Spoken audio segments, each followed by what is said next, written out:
just start. Okay, sounds good. All right, everybody, this is episode 19 of Just the Gi Top podcast. So today we're really lucky. We've got a great local competitor, Dainis Nguyen-Huu. So thanks, Dainis, for being on. Before we get started, we'll do quick introductions. So we have, from left to right, Ahmed Tirani. We have Jordan Short. Hello. And Rami Tirani. And we just want to quickly thank our sponsors. VHTS, very hard to submit. They have gis. It's mainly a gi company, but they also have like hats and whatnot. Right now, they have a 30% off sale going on over there, so you can check out their gis and hopefully get a good deal. We also have Pahada Gear, who's been helping us out a bit too. They have the shirt that Adam's wearing. If you want to just pan down, Adam. There you go. Yeah, like they're really cool designs. There's that one, and then there's the SF Gate one that they just released. And then they're starting to come out with some like hoodies and jackets and whatnot too. So check them out at pahadagear.com. I love that there's a siren blasting the entire time you're doing that. Yeah, I don't know. It's a shady area. But anyways, but yeah, that's it. All right, so as I said, we have Dainis Nguyen-Huu on today. So Dainis is a very accomplished Judo black belt, BJJ brown belt. He's making a run at the World Sambo Championships. So Dainis, maybe if you could just kind of quickly go over your martial arts journey for us. Okay, well, I started doing Judo when I was 7, and then I did Judo for a while, probably until I was, I did Judo, I think, until I was, I think probably around like 2022, and when I started Jiu-jitsu was when I was 18 years old, actually, because Professor Scott Schilling had a Jiu-jitsu club that rented out the mat space from the Judo school that I was at 3 days a week, and my Judo instructor was friends with him, and he said that in order to improve my Judo, I should do Jiu-jitsu classes. So they did like a trade-off where the Judo competitors, the high-level guys, could do Jiu-jitsu for free, and vice versa. The Jiu-jitsu competitors could do Judo for free. So I started doing a little bit of Jiu-jitsu, maybe once a week, whenever I could, because my focus was still on Judo. I just wanted to use Jiu-jitsu to get better at Judo. I actually had a very poor attitude on Jiu-Jitsu when I started. I actually didn't respect the people at all because I came in straight there and I was throwing all the blue, purple, brown belts. I threw them all, and I was throwing them all, and I didn't care because in Judo, if you throw them, you win. And I was just throwing them all, and they didn't like me because then when they got on the ground, they would submit me. But I didn't really care, and in tournaments I would go. I started competing as a blue belt in the blue belt division right away, and I would always win, like the majority of the time. So I didn't have any respect for Jiu-Jitsu because I never really worked hard until I got the purple belt and stuff. And then once I got the purple belt, it started getting tough, and I remember losing a match to Ostap. I have it online. It was actually a close match, and he, a little guy like that beat me, and that really opened up my eyes. And then ever since then, I've been training hard, learning Spider Guard, all that little stuff, and then I really gained respect for Jiu-Jitsu. And then now I only do Jiu-Jitsu now. I've actually switched over for maybe 2 years now. I've switched over from Judo, and I mostly do Jiu-Jitsu now. Soon I'm doing a little bit of Judo, but I'm just a BJJ guy now. So yeah, that's my story. What caused you to make that switch? Because you said, I remember reading a bit about your Judo experience, and it seems like you were pretty invested in it. Like, what made you decide to just focus on Jiu-Jitsu? Because Judo is getting expensive. I had once you get to a high level, you have to go, and every Judo competitor's dream is to go to the Olympics, and to go to the Olympics is difficult because you need to get a ranking. You need to go to all these world championships around the world in different countries, and if you place like 1st to 7th, you get a certain amount of points. And if you're top 16 in the world, then you're selected to go. Then you can go to the Olympics, right? But they only choose one per country. So if you have 2 guys in the top 16, they only choose the higher up guy, and then they'll choose number 17. And it was getting too expensive. I couldn't afford to go to all these competitions. There was a lot of money. It's like $2-3 grand, like every time. I don't have that kind of money, so there was a lot of a financial issue. And also, the Canadian national training team is in Montreal, and I didn't want to move to Montreal because I have a lot of stuff down here. I have work and things like that, like over here. So and also judo was taking its toll on my body too. Judo is very difficult. It's not an easy sport. You get thrown around a lot, man. It hurts. It sucks. You know, when you get thrown, it hurts. It hurts a lot.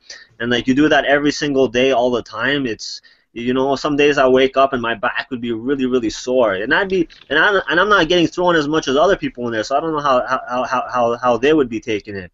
So I decided, you know, a lot of the guys that do it also, the older guys, they have problems. They have like tendonitis in their elbows, and they have a lot of issues and stuff, right? Like even my dad, like he hurt his knee and stuff. He used to do judo when he was younger. He did judo his whole life. That's how I got into it, and I don't want to be like that. I think I value my health much more than you know, than winning some like a gold medal at the Olympics. So jiu-jitsu was much gentler, much more gentle on the body, and it was pretty fun too. So I just transitioned over to that, and now I'm, you know, it's been maybe 2 years, right?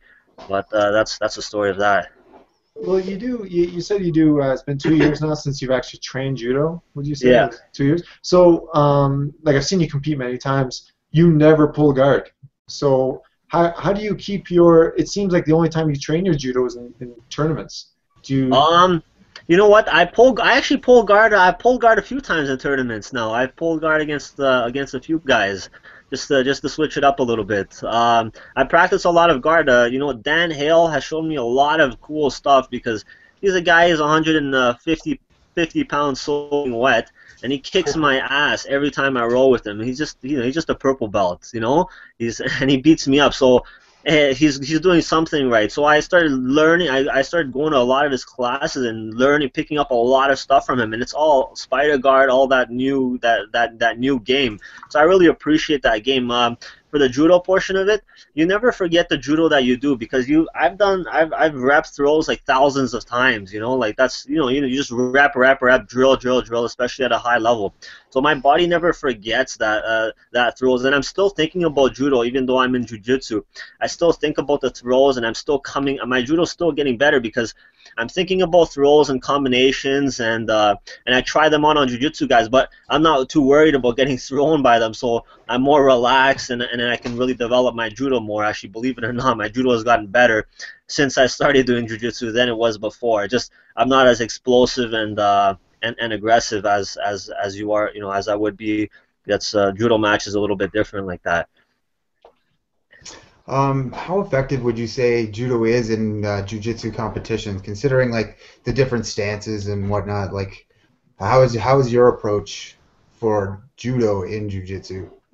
Judo can be very effective. You just have to learn how to use it correctly because the rules between judo and jiu-jitsu are very different. Like in judo, if you just turtle up and after you throw, everything needs to be done very quickly. The refs will just stop it and stand it back up. So judo guys will have a really strong turtle, but they're not they never go to the guard. They'll just turtle up really fast after a throw, and then the ref will stand it back up. It's really hard. You know, somebody who's turtle up really hard, try to open them up in like 3-4 seconds. You know what I mean? Yeah, you can slowly get their back, but that's not the rules. So you have to, in judo, you have to. It took me a while to do this, but you have to modify your techniques to suit jiu-jitsu. So I don't do like Ippon-seo nagi techniques where I turn and I give my back to my opponent. I like to do low-risk techniques that don't land me in the guard. So I like doing a lot of osotogari is one of my favorite throws because I throw them and then I land right directly in side control. And also while they're in the air, I've also been working on switching to the armbar. So as I know that the person is falling, I'm already thinking about the armbar. So I let go of the throw a little bit early and I don't try to throw them too hard and I jump right into the armbar. So it's all, you just have to make the correct transition. It takes time. But you have to, you know, each individual has to modify their game for that.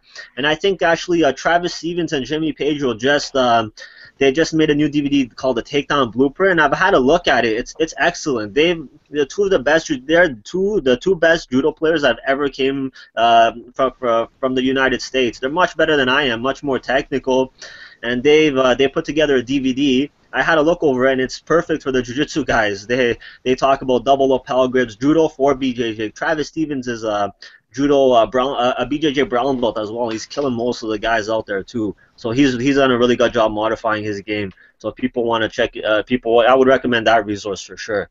Yeah, I follow him on YouTube. He's got some really cool videos. More specifically, the one that got me interested in his stuff was the mental game of competing. Never mind just jiu-jitsu or judo. Just something I'm weak at is my mental game, and he's stone cold. Like you're right. Like at the he faced Meow and almost took his back, and I think he still lost, but barely. You know what I mean? Like he's definitely a monster. Yeah, so okay, so just going back a little bit, you mentioned the whole thing about you didn't respect jiu-jitsu, which is funny because, well, you do now obviously, but back then, I don't respect judo, right? Like I just, I'm not. Don't get me wrong, I don't. It's It's interchangeable. Yeah, it's funny. yeah. The jiu-jitsu guys, when judo guys come to jiu-jitsu class, they're frowned upon because they're trying to do all these crazy ground techniques, and the judo guys are like, these guys are doing some cheap stuff, man. Like, and so they're just stand it up so we can throw you guys, right? Yeah, totally. And then in jiu-jitsu, the guys don't like the judo guys because like, this guy just wants to throw me, and he's not really engaging and stuff. So the guys get a little bit frustrated with each other, and they don't really like each other, kind of, you know what I mean? So it's like that. It's like that everywhere. I was like that too, man. I used to hate jiu-jitsu guys. It's funny though. Like I don't do judo like at all. Like I barely have any takedowns, but when I do try them, I try them in tournaments. Don't ask me why. Like World Masters. Yeah, World Masters. I was there. I saw this guy. His ears are all messed up and everything. I'm like, oh yeah, there's no way I'm gonna stand with this guy. Sure enough, I stood with him. And, but no, it's so I guess where I was going with that is the whole mental. Like I want to just touch on that a little bit, the whole mental aspect. Well, do you have any mental preparation you do before tournaments, judo or jiu-jitsu, whatever it may be? Do you envision things? Do you drill things in your head, scenarios? Yeah, definitely. I definitely do that. What I like to do is what I find works best for me is I had a coach kind of like who was good with that stuff, and he explained to me, he gave me a few useful techniques because I always like to visualize things and see things, play them out before I actually go to the competition, and then I start working. The mental game is something you can always work. You can work every single day. Like when you're in the gym and you're not feeling well, you just have to tell yourself that you are feeling well and you are having a good day, and you're gonna go in there and you're gonna have a good day. And you just suck it up and you just do it. But you have to trick yourself into having good days all the time. You have to trick yourself into it. So you have to do a lot of positive self-talk, always in your head. Not like I'm the greatest, but you have to tell yourself this inside so that you start to believe it. Because you can't achieve something that you don't actually believe yourself. So you have to do a lot of positive self-talk. Visualizations works well, like practicing a lot of the positions, studying your opponent's game, seeing what they do so you could drill. You don't want to be doing things for the first time in a tournament, so you want to drill that a lot. So even if you visualize what's going on in the competition, visualize all the possible scenarios. When you're in the competition, it won't be your first time seeing it because you've already played it over in your head. It'll be the second time or third or fourth time you're seeing it. So you will be much better in that certain situation, right? Which jiu-jitsu is a game of inches. So I find it's really positively impact my game. Do you find there's a difference in how you prepare mentally for like I know you don't really do judo anymore, but for how you would prepare for a judo tournament versus jiu-jitsu? Because even I had a chance to talk to Travis Stevens a bit at the Jiu-Jitsu Expo, and he was saying that like a lot of the same principles apply, but there are still certain things in jiu-jitsu he just hasn't figured out. Do you feel the same way?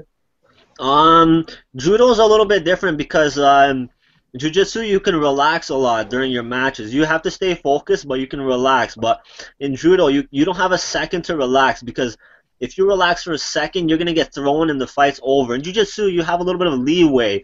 You can get the guy in a position and just, hang on. You can just stop, hang on for a little bit when you're passing the guy's guard. You can, you can be more technical. Judo's very explosive and everything's boom really fast. So you have to be extra focused and attentive while you're doing judo. So you just have to get used to that by going to judo practices and just being explosive and just doing judo. But it's different than jiu-jitsu for sure. Jiu-jitsu you can be much more relaxed, but you have to be more calculated. You know what I mean? In judo, it's you have to drill the movement so many times that everything becomes automatic. So you don't have time to think in judo. I find you have less time to think in a match in judo than you do in jiu-jitsu. because everything is much quicker. Okay. Oh, cool. Yeah. So, Okay. Oh, sorry. Yeah. Go ahead. That's right. So, you know, started in judo, switched over to jiu-jitsu. Where does sambo fit into all this? Yeah. Well, why are you doing sambo, man? That's just crazy. Well, good question. The FIAS, I've always wanted to go to the Olympics and compete for Canada on the big stage. And the FIAS, the Federation International of Amateur Sambo, basically the IBJJF of Sambo, but they're actually a legit organization, a nonprofit. They're based out of Russia, and Vladimir Putin, he does judo, and he started doing Sambo, but he's also a judo black belt.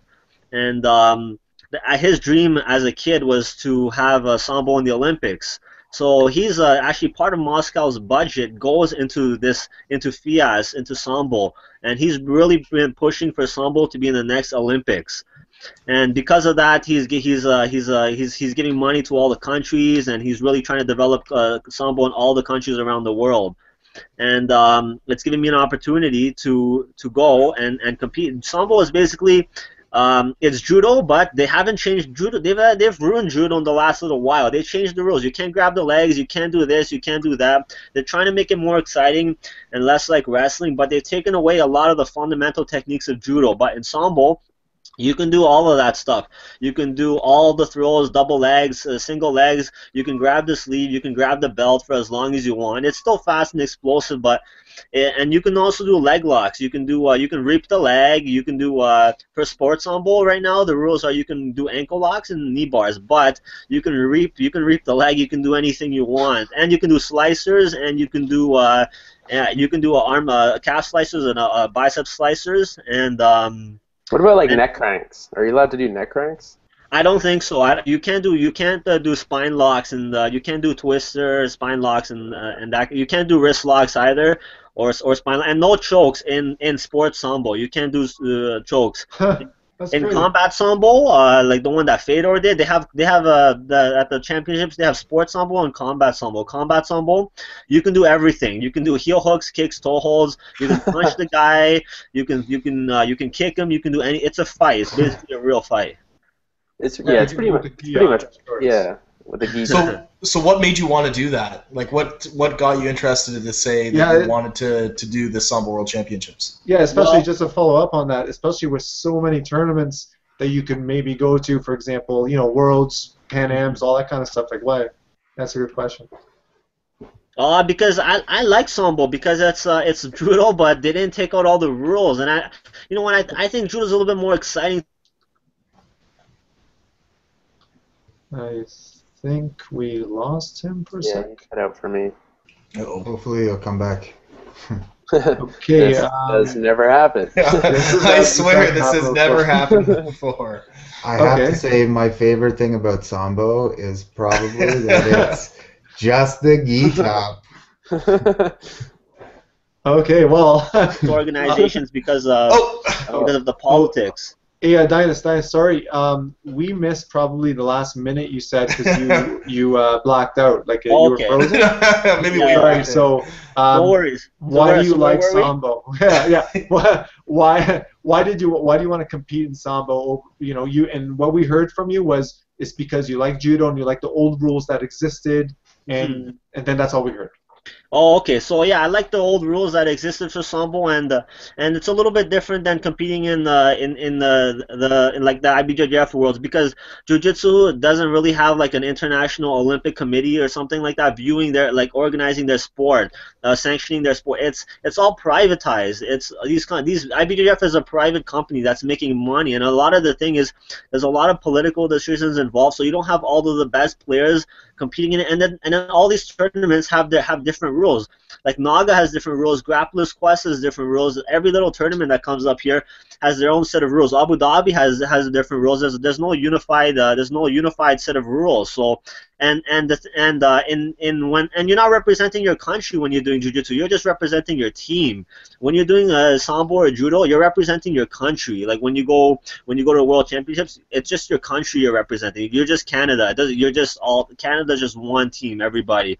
In jiu-jitsu, it's like whatever team, you're Gracie Barra, you're this and that. I really like competing for my country better. I can't explain the feeling, you know, you have to experience it for yourself, but there's much more pride on the line when you're competing, trying to win a medal for your country. You come back, it's nice.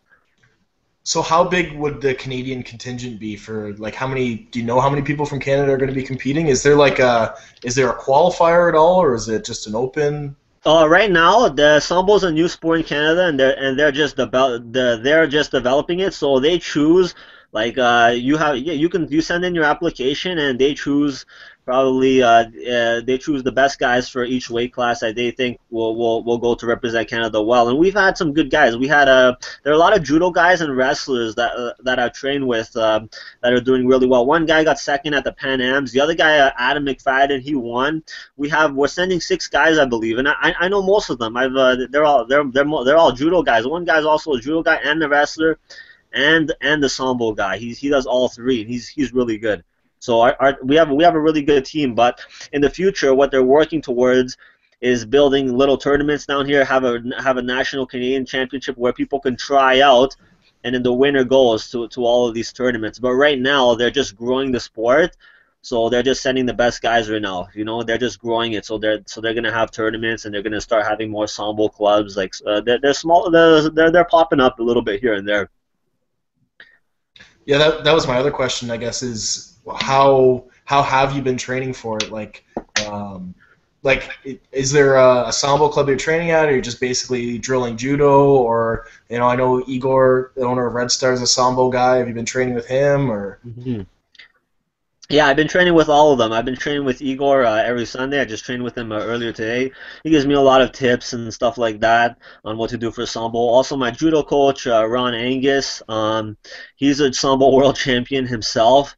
So I've been doing a lot of judo to get ready for the Sambo Championships. So I've been working with him. It's basically Sambo judo, almost the same thing. He's been working with me a little bit on the side there as well. And then in Jiu-Jitsu, I've been just playing Sambo rules with guys, so I don't choke them. I just keep going for straight ankle locks or knee bars or quick arm bars, and I try to throw them fast. I've just been practicing basically Sambo on them, but they don't really know, right? Just speaking of knee bars and whatnot, Mm-hmm. just switching gears a little bit here.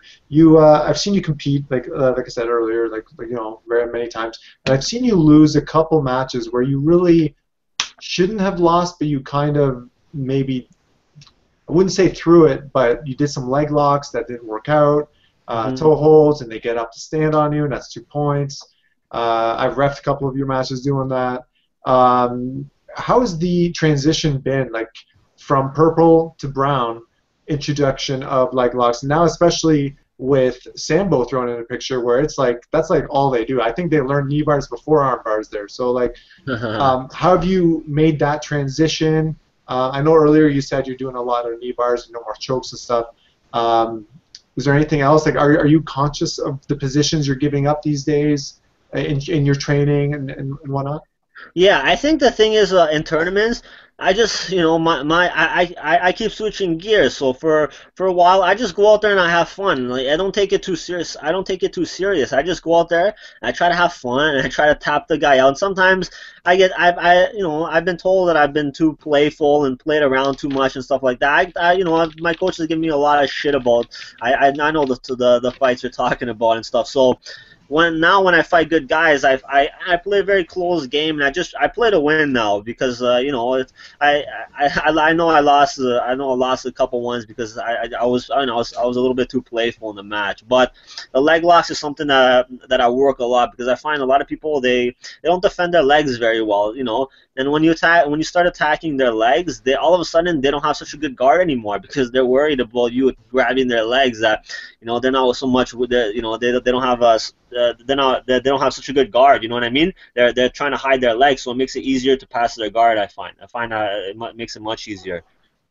Do you find that from school to school? I don't know how many different places you may be trained at, but that schools aren't teaching leg locks and things as much as maybe they should be. I mean, does that have something to do with the IBJJF rules and that you're not allowed to use them until you're brown belt? What do you think? Well, yeah, different schools have different rules. A lot of schools they let all students do all submissions except for heel hooks, obviously. But some schools that I've been at, they only let you compete at the IBJJF rules. So if you're a brown belt and you're facing a white belt, you have to play white belt rules.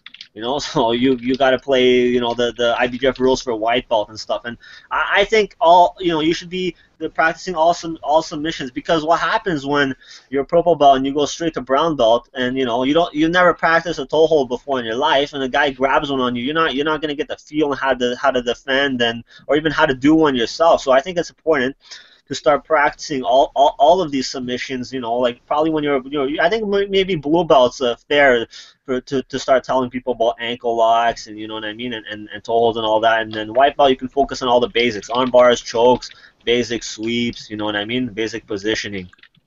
But there is a big difference in the club rules. Like everybody has their own rules. But my favorite, what I would recommend is what I just said. Blue belt and up. You can do all submissions and stuff. There's no heel hooks and stuff, but heel hooks should be used too. It's heel hooks is self-defense. People should learn how to defend that too. But you should just put them on and just let go of it right away. You shouldn't be like cranking them or anything, right? Just get in the position and just let go. I train with a lot of MMA guys. My friends do jiu-jitsu. They do MMA matches, and they just put the positions on and then they let go and stuff, and it's all good. Nobody gets hurt, right? You don't try to crank it or anything.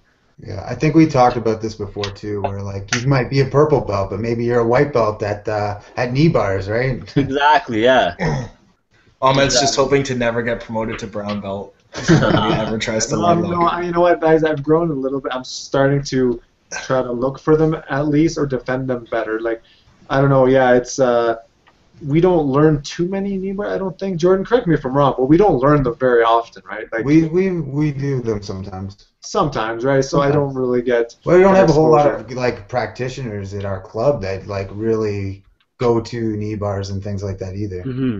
Well, yeah, because when the white belts come in and try to knee bar Ahmed, he messes them up and then they never come out. Well, I've had a couple white belts try it on me. I'm like, no, you're not going to do that. But no, I definitely like. Don't get me wrong, guys. I respect the knee bar game and everything, but especially with the bolo, which takes me to another question: is how is it that you brown belts are like have this intolerance to like toe holds and I noticed that. Actually. You guys just spin and spin and spin like forever, and I feel like when I try that, I always just end up tapping earlier.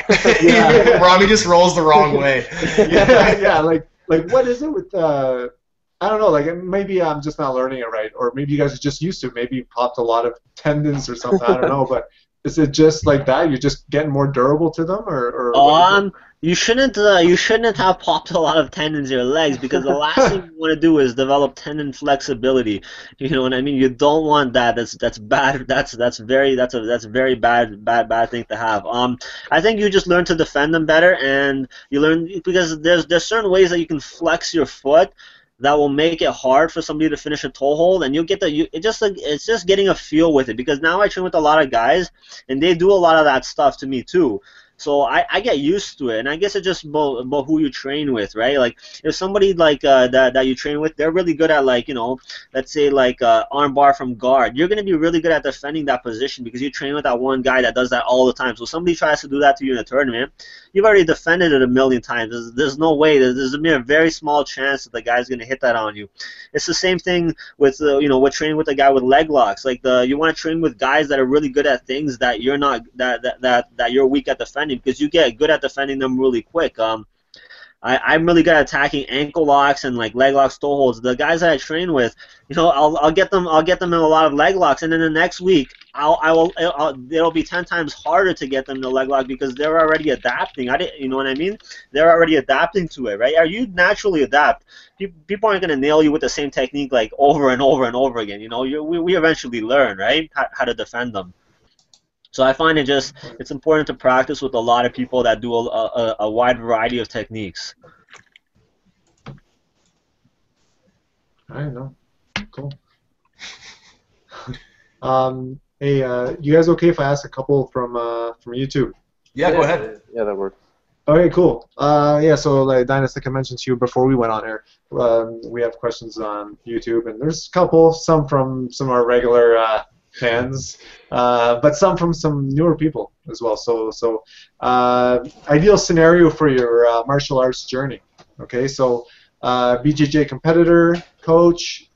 You thinking MMA, Sambo? You know, school possibly. Like, what's the 15, 20-year plan? I mean, you're only 25 now. I'm 23.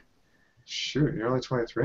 All right, well, you're 23, so yeah, let's say, what's your next 17-year plan? Take you up to 40.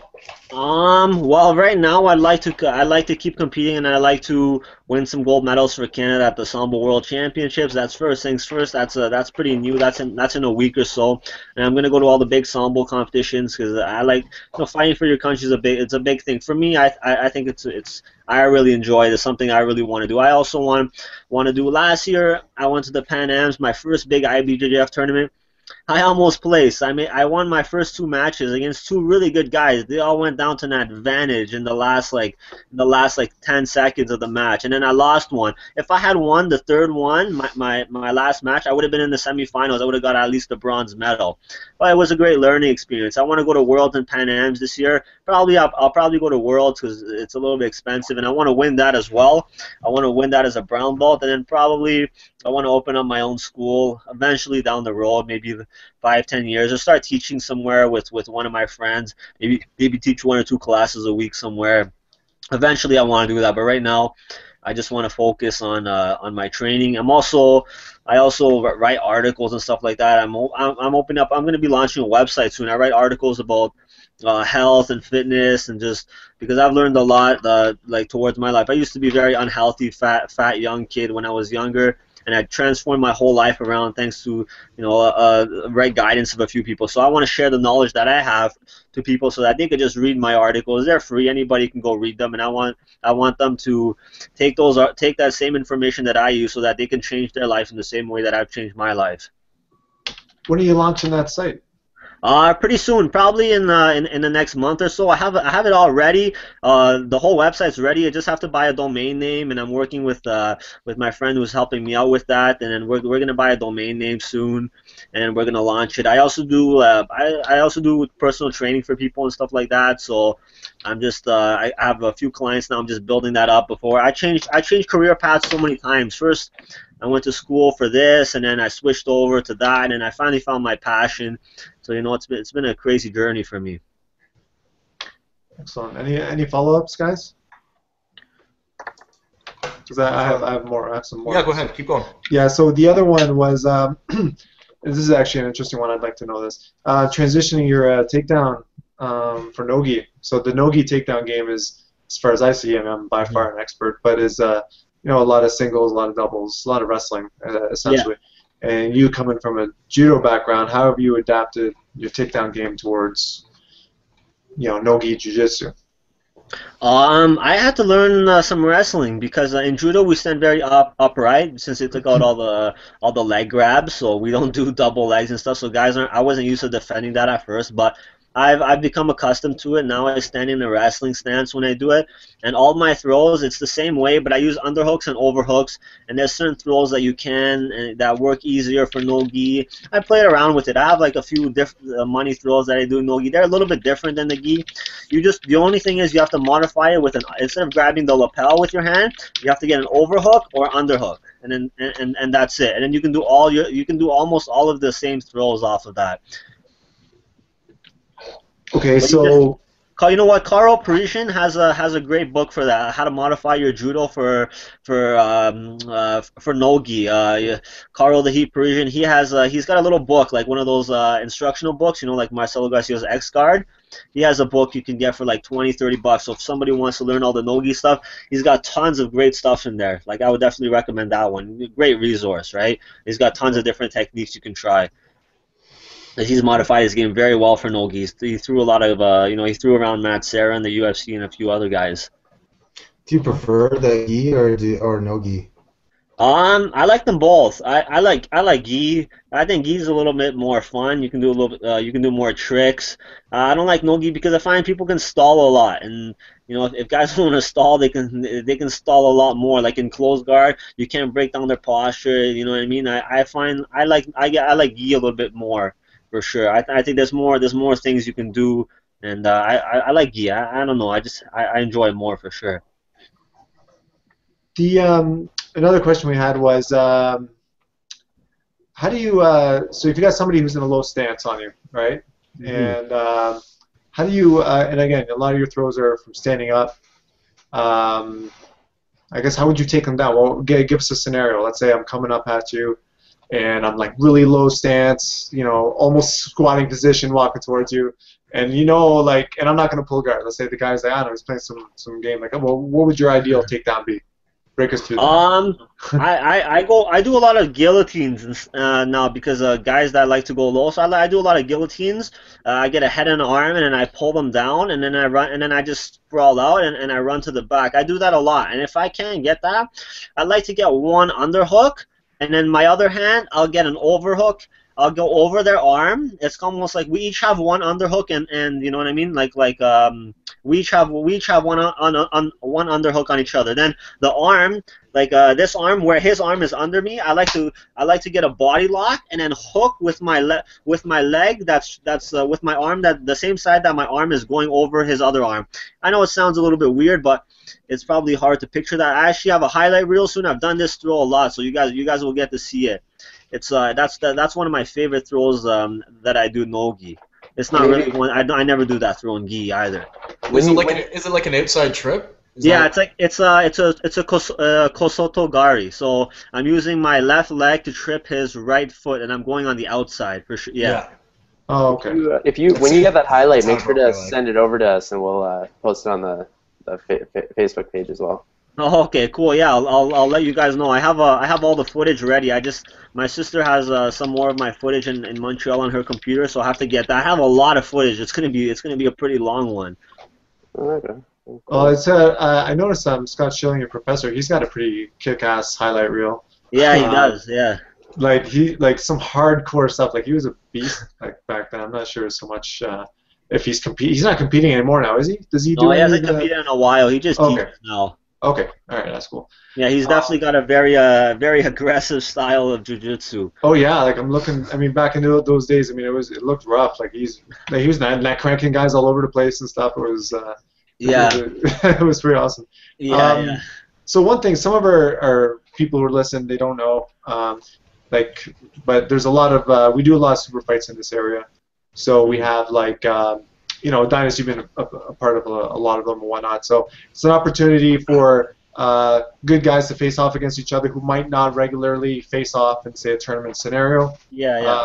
And oftentimes they give you maybe some compensation of some sort or whatnot. An acai bowl. Yeah, whatever it may be. But I know, Dainis, you were part of the 5 grappling one. Yeah. And we had Lyra on, I don't know, maybe a month ago now. I can't remember. Not too long ago. And, you know, he really liked the experience. He said they flew him up, they put him up and, you know, in hotels and, you know, whatever, treated him really nice and all that. Did you, like, can you share some of your experience with that as well? Like, what was it like? Like, were you know what I mean? Like, tell us about it. Like, did I get paid or anything like that? Or is that what you guys are asking? Well, you can answer that if you want, but I'm just saying, how was the experience? Like, I don't want to get too personal. Like the overall experience. It's cool. I'll give you guys the details for sure. Yeah. No, Ricardo, originally Arthur was supposed to fight Michael, but then he couldn't because Michael got his brown belt, and Professor Galval asked Ricardo if he can get a brown belt to fight with him, of course, or black belt. I think that's what he asked. So then he asked me if I wanted to do it, and I said for sure I'll do it. And then that was that. I know I didn't get paid for it. I just did the fight, and I had a good time, and that was that. Because I live close to there, so I just went there and stuff, right? But Michael lives far away. He's a guy I guess everybody hasn't seen compete around here, so I would expect that they took care of his flight and hotel and stuff like that. When you were getting ready for that, sorry, go ahead. Sorry, I wasn't gonna go ahead. When you were getting ready for that, was there anything specific that you did? Because I remember we asked him, I think, and he was saying that he even tried to look up footage and stuff. But did you feel like you had to do that, or did you just kind of wing it? No, I never wing it. I never wing it. Okay. I tried to play by the 5 grappling rule, so I worked a lot of stuff with Dan, with my friend Dan Hale at his place. I did a lot of work with him there, defending the Berimbolo, playing a lot of those positions. And the thing I did the most, and I almost successfully pulled it off, is in 5, you do a double guard pull, the guy who comes out top gets 2. So I did a double guard pull. I came up to get my 2, but as I was doing that, he didn't let me do that. He came under for the Berimbolo, and it was just a downhill battle. It was just a downhill battle, like from that point on. The guy was very good. Very good. I underestimated him a little bit. You know, he was very good. He was a little ninja, that guy. Yeah, I mean, he's a phenom now. He's still, like, he's winning. I don't think he's lost as a brown belt. I think he lost because at the Expo he lost one. Yeah. But Oh, Yeah, I did think he? he did. Oh, yeah, but he okay. did finally face Marcio Andre, and he beat him in like 10 seconds. Oh, yeah, I that's saw right. that match. Yeah, Yeah, I straight saw ankle that lock, on right? Yeah. Instagram. Yeah. Yeah, he's known Yeah. for those ankle locks. So, Yeah, that was crazy. so what did you learn from that? You went probably against one of the top brown belts in the world right now. So, Mm-hmm. what did you take away from that? Did you know, did you analyze the tape? No one's gonna bolo you anymore? Because I saw you at against Darson not so long ago, and yeah, he was going for it, but you never got boloed once. So I guess you did your homework after that. Yeah, you know what? It's always you're always getting better and you're always improving.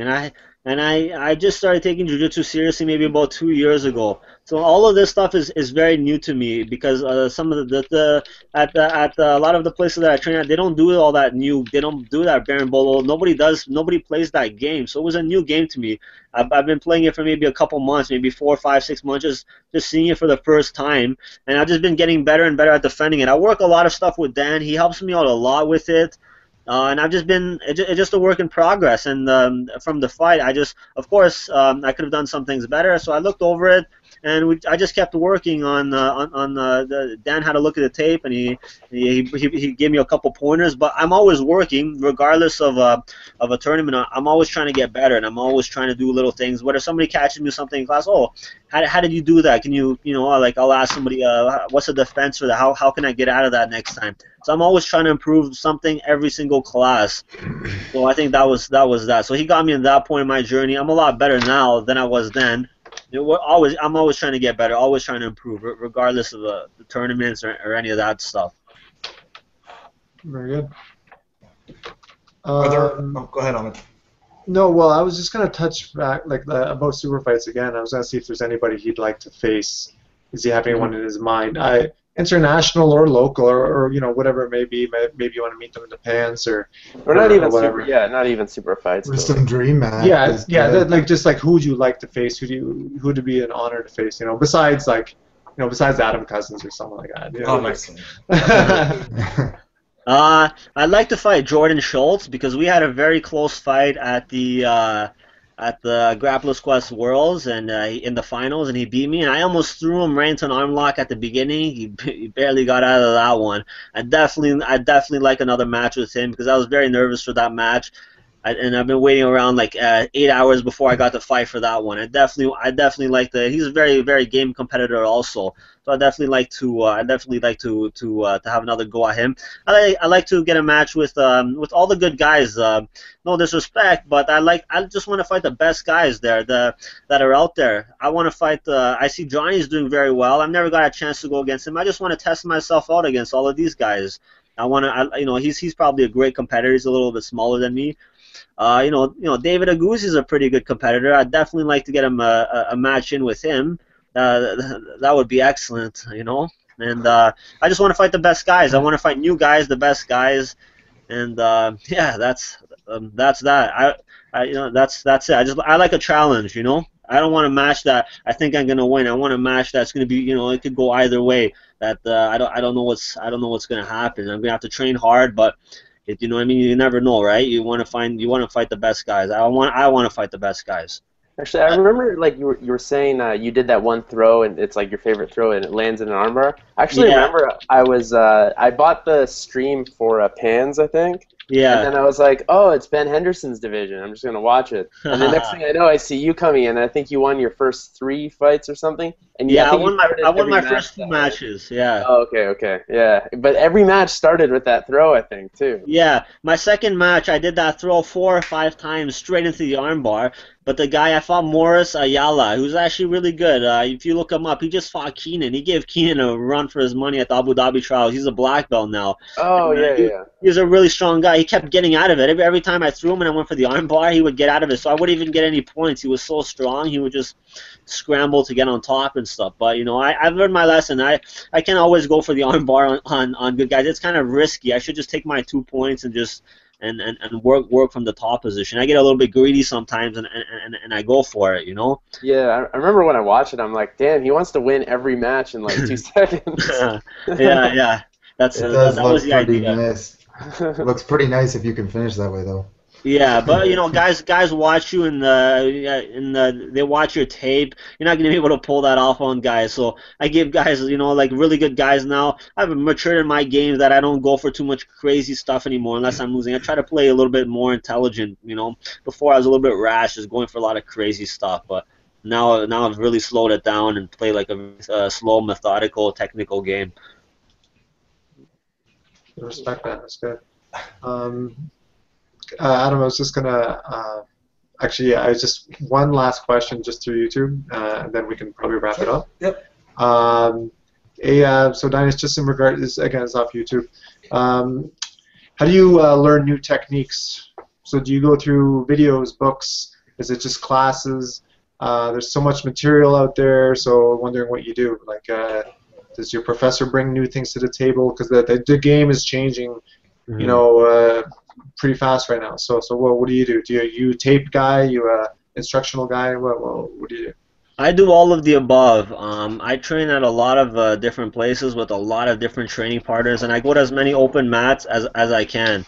And at the open mats, I get a chance to train with a lot of different black belts and a lot of different other people. And everybody's got their own style and take on things. So I'm always sharing my knowledge with people, and I try to help them out, with things that I see they can do better. And people are always trying to share things with me as well. And I'm very grateful. So I learn a lot from individual people and like different people with different styles. So for example, I train with Dan. Sometimes all he does, he plays all that new game, all that very, very technical passing, leg drag, berimbolo, very technical, that kind of game. But then I'll go roll with somebody, with my friend Sam or something. He's got a different game. He's got a very unorthodox game where he's very good at sweeping you, but he just smashes you just with, with like very basic jiu-jitsu, but it works very well. And I learn a lot just from rolling from these people. They're always sharing their ideas and their philosophies on jiu-jitsu with me. And I have a lot of instructional videos. I got the Ryan Hall instructional videos. I get a lot of those, and I share. And then we have there's a group of us, and we all take turns buying one, and we share them with each other. I like looking at books also, and I like looking at YouTube. I watch a lot of YouTube videos, so I do all of that. I find it very cool, that there's so many new stuff coming out. There's so many different variations for this and that. So I'm always trying to try out something new, but I get caught up sometimes because there's so many new things. I want to try out so many things that I have to just focus just one thing at a time and then implement that into my game and then move forward. I actually find that happens to me too. I'll be like, I'll be looking at video and I'm like, oh, that move's really cool. Oh, that one is too. And by the end of the match, I have 10 moves I want to try, and then I go try them.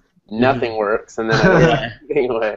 Yeah, you know what? There's a great quote for this. It's like, I think Bruce Lee or somebody said this. Don't fear the guy that does 10,000 technique one time. Fear the guy that does one technique 10,000 times, and that's very true, right? Because you want to drill something before you're able to do it. Yeah, for sure. That's excellent. Dainis, are there any kind of closing comments you wanted to make? Any sponsors you want to thank? Anything like that? We're just kind of coming up on our hour. Well, I want to thank you guys for having me on here. I appreciate it. It was nice. It was a good experience. I want to thank Red Star, my favorite sponsor. He helps me out a lot with all my competitions and my gis, and he gives me all the gear, and he's helping me for the Sambo Worlds. He helped me with my seminar to go to the Sambo Worlds. I really appreciate it. I want to say thank you to all my training partners everywhere that I train. You guys know who you are, and there's way too many people to name. I really appreciate it. I really appreciate everything you guys do.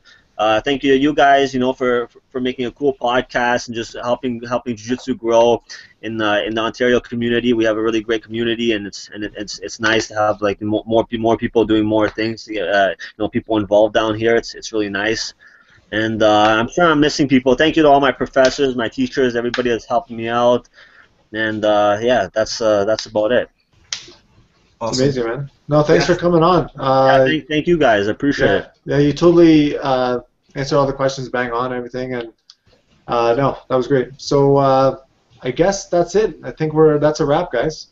Yeah. Okay, cool. All right, yeah, so that's it for episode 19 of Just the Gi Top podcast. We'll have it up on the site in a few days. Again, thank you very much to Dainis for coming on. Good luck at the Wolrd Sambo Championships. So we'll be excited to see how that goes, and we'll see you at their competitions. Yeah, will do. Thank you very much for having me, guys. You guys have a good evening. All right, thanks, Dainis. You too. Okay, bye.